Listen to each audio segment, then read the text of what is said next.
செப்பரும் கல்வியும் செல்வமும் வீரமும் முப்பெரும் தேவியர் அருள்வதன்றோ புகழ் மேவிட வாழ்வதும் மேன்மக்களாவதும் தேவியர் மூவரின் கருணையன்றோ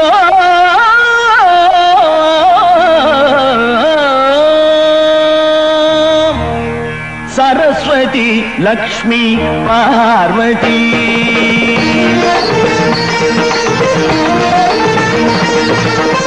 சரஸ்வதி லக்ஷ்மி பார்வதி இந்த மூவரின் வசம்தான் மனிதரின் தலைவிதி இந்த மூவரின் வசம்தான் மனிதரின் தலைவிதி சரஸ்வதி லக்ஷ்மி பார்வதி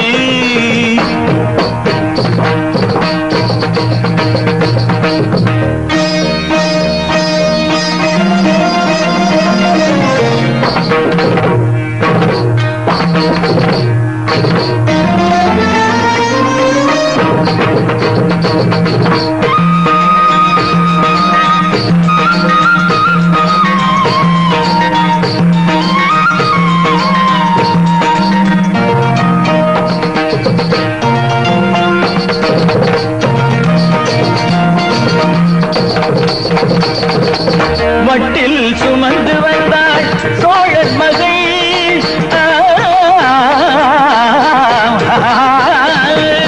இட்ட அடி நோக எடுத்த அடி கொப்பளிக்க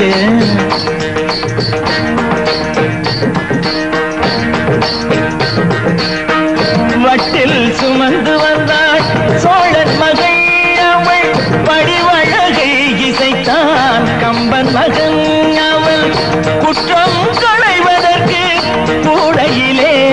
கொட்டி கிழங்கு விட்டாள் எங்கள் கலை மகளே ஒட்ட கூத்தன் கவிதை சொல்ல அவை கட்டுப்பட்டதை எழுதி வைத்தாள் சந்த பாடல் வடிவம் கொள்ள அவள் வண்ண செந்தமிழ் உதவி நின்றாள் புத்த கமலம் தன்னில் விளங்கிடுவாள் அடி போற்றும் யாருக்கும் கல்வி வழங்கிடுவாள் சரஸ்வதி லக்ஷ்மி பார்வதி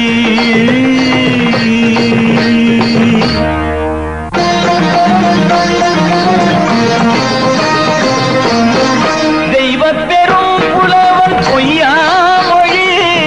அவன் தாரம் அரசன் பெற்ற வண்ணக்கிளி தெய்வ பெரும் புலவன் பொய்யாமொழி அவன் தாரம் அரசன் பெற்ற வண்ணக்கிளி அவள் செல்வம் பெரிது என்று விரும்பி நின்றாள் உண்ட தலைவனை அதற்காக வசை பொழிந்தாள் சிவகதியின் மானம் அன்று காத்தது யார் பொருள் கனகமழை போல வார்த்தது யார் ஆழிதனில் பிறந்த அலைமகளே நீ வாழி வாழி எங்கள் திருமகளே சரஸ்வதி லக்ஷ்மி பார்வதி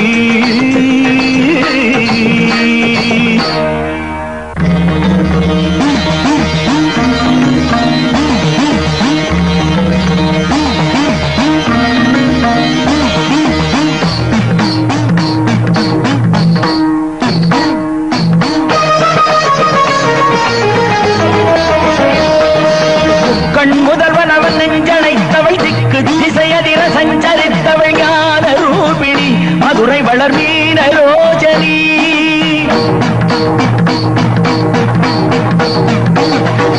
தகதிமியன சிலம்பொலியட நடமிடுபதம் அடியவர் தொழாடும் சூலினி கதம்ப மனசூடு மாலினி குழந்தை அழும் போது பால் கொடுத்தாள் திருக்குமரன் விளையாட வேல் கொடுத்தாள் தீரம் விளைவதிங்கு எவராலே எங்கள் துர்க்கை அன்னையவள் அருளாலே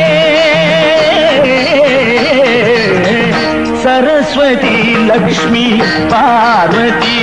இந்த மூவரின் வசம்தான் மனிதரின் தலைவிதி. இந்த மூவரின் வசம்தான் மனிதரின் தலைவிதி. சரஸ்வதி லக்ஷ்மி பார்வதி